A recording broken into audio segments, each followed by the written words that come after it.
బ్రాహ్మణుల మీద నాకు ఎలాంటి ద్వేషము లేదు. వివాదము రామేశ్వరం దగ్గర ప్రారంభమైంది. నేను ద్వేషించినది బాపనోలని మాత్రమే. అంటే బ్రాహ్మణులమని చెప్పుకునే వాళ్ళని మాత్రమే ద్వేషిస్తున్నాను.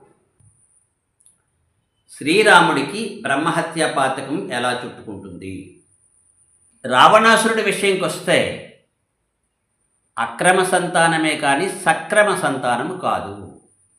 అలాంటి రాక్షసులు మా బ్రాహ్మణులని చెప్పుకోవడంలో వీళ్ళు తెలివి తక్కువతనం చేత అలా చెప్పుకుంటున్నారా? బ్రాహ్మణుడు ఎప్పుడూ సమాజానికి హితకరంగానే ఉండాలనుకుంటాడు తప్ప సమాజానికి హాని చేద్దాం అనే ఆలోచన అస్సలు ఉండదు.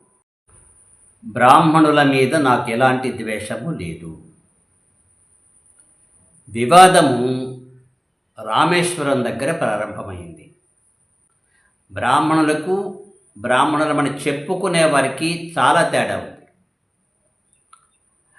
నేను వైద్యుడిని అని చెప్పుకొని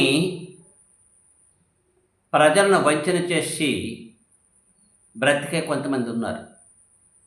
వాళ్ళు వైద్యులు కాదుగా నిజంగా. ఇక వివాదం ఎప్పుడు ప్రారంభమైంది అంటే రామేశ్వరం దగ్గర ప్రారంభమైంది. గతంలో నేను ఒక ప్రశ్న వేశాను.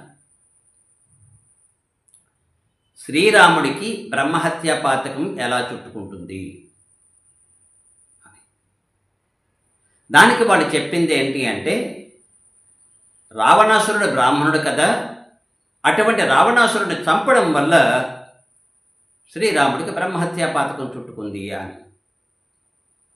అంటే రావణాసురుడు బ్రాహ్మణుడా? రామాయణంలో ఎక్కడా రావణాసురుడిని బ్రాహ్మణుడని పేర్కొనలేదు. రావణాసురుడనే చెప్పాడు. ఈ రావణాసురుడు ఎవరు? పులస్త్యుని యొక్క కుమారుడైన విశ్వవసునకు ఒక ఒంపుడు గత్తెకు పుట్టినవాడు. వివాహం చేసుకుంటేనే వంశస్థుడవుతాడు. వివాహం చేసుకోకుండా ఎవరో ఒక ఆమె వచ్చి నాకు సంతానం కావాలని అడిగితే ఆ పుట్టినవాడు ఈయన వంశానికి చెందినవాడు అవ్వడానికి అవకాశం లేదు. అలా ఎంతోమంది పుడుతూ ఉంటారు. రావణాసురుని తల్లి కైకసి విశ్వవసు దగ్గరికి వచ్చి నాకు సంతానం కావాలని అడిగింది. ఆయన ఏదో మోహపరిచింది. తద్వారా సంతానం కలిగింది. ఇక విశ్వవసు మాత్రం బ్రాహ్మణుడా? బ్రహ్మ యొక్క సంతానం కాబట్టి బ్రాహ్మణుడు అందామా? ఈ సృష్టిలో బ్రహ్మ యొక్క సంతానము కాకుండా వేరొకరికి పుట్టిన వాళ్ళు ఎవరు లేరు. బ్రహ్మ సృష్టించినటువంటి ప్రజాపతులకు పుట్టిన వాళ్ళే అందరూ. ఇక ఈ రావణాసురుడి విషయంకి వస్తే అక్రమ సంతానమే కానీ సక్రమ సంతానము కాదు. అంటే ఇప్పుడు ఈ రావణాసురుడు మా కులస్థుడు అని బ్రాహ్మణుడు చెప్పుకుంటే అది తెలివైన పనే అవుతుందా అని నా ప్రశ్న. అంటే రావణాసురుడి వలె పుట్టిన వాళ్ళ బ్రాహ్మణులంతా? సందేహం. ఎందుకని మీరు సపోర్ట్ చేస్తున్నారు బ్రాహ్మణుడని? మీరు ఏ ఉద్దేశంతో రావణాసురుడిని బ్రాహ్మణుడని అంటున్నారు?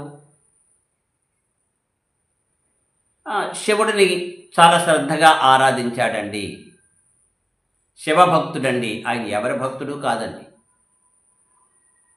భక్తి అనే పదానికి అర్థాన్ని తీసుకుంటే రావణాసురుడే కాదు, చాలామంది రాక్షసులు భక్తులే కాదు. భక్తి అనే పేరుకి చెప్పాలనుకుంటే ఒక ప్రహ్లాదుడు, విభీషణుడు ఇలాంటి కొద్ది మందిని మాత్రం చెప్పుకోవచ్చు. వీళ్ళ ప్రధాన ఉద్దేశం ఏమిటి అంటే సమాజానికి హాని చేయడం. రాక్షసులందరూ కూడా. అలాంటి రాక్షసులు మా బ్రాహ్మణులని చెప్పుకోవడంలో వీళ్ళు తెలివి తక్కువతనం చేత అలా చెప్పుకుంటున్నారా? లేక స్వార్థంతో లేకపోతే వేరే దురుద్దేశంతో చెప్పుకుంటున్నారా? అంటే అక్కడ చాలా భయంకరమైన విషయాలు బయటపడ్డాయి. ఆ విషయాల మీదే నేను చెప్తున్నాను. బ్రాహ్మణుడైతే అలా చేయడండి. బ్రాహ్మణుడెప్పుడూ సమాజానికి హితకరంగానే ఉండాలనుకుంటాడు తప్ప సమాజానికి హాని చేద్దాం అనే ఆలోచన అస్సలు ఉండదు. కనుక వీళ్ళు బ్రాహ్మణులు కాదు. ఇప్పుడు మనం చెప్పుకుంటున్నటువంటి బ్రాహ్మణులుగా చెప్పుకుంటూ చాలామంది అవుతున్న వాళ్ళు బ్రాహ్మణులు కాదు.